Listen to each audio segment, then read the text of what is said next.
merger situations are a bit worrying for people, aren't they? Very often, people are worried about if there is a merger, are we going to consolidate jobs? Are we moving locations? Am I going to be managed by somebody from that other organization that we don't really trust?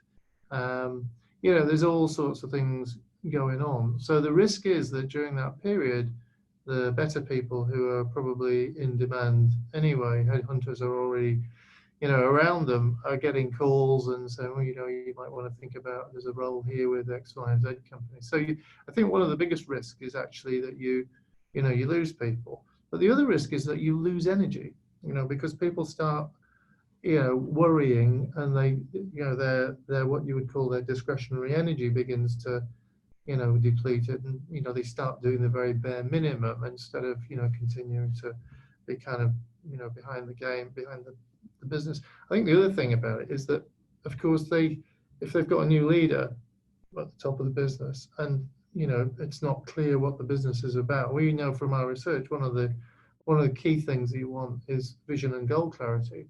Well, because that's what kind of helps people to be focus their energy on the things that matter and get motivated. If that's not there, then all of a sudden that's another thing that will sort of deplete the energy And on supply. that, what's the best way to communicate that that you've seen? Because we know Mm. emails going out may not be Mm. read or Mm. adhered to. I think there are two or three different. I don't think there is one way actually. I think you attack it lots of different ways. But in the end, I think you've got to get leaders comfortable, uh, both in terms of their style and in terms of the content and their understanding, the depth of their understanding. You got them comfortable enough to go out and actually sit with people and talk through some of these things and be honest.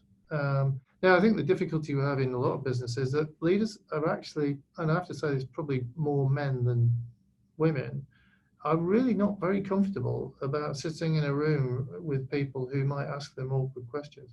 And I think one of the big misunderstandings in life is that awkward questions mean people don't like you. In fact, awkward questions are what people need to get answered in order for them to get comfortable with change. And sometimes the aggression that they come forward with is a little more than you'd want.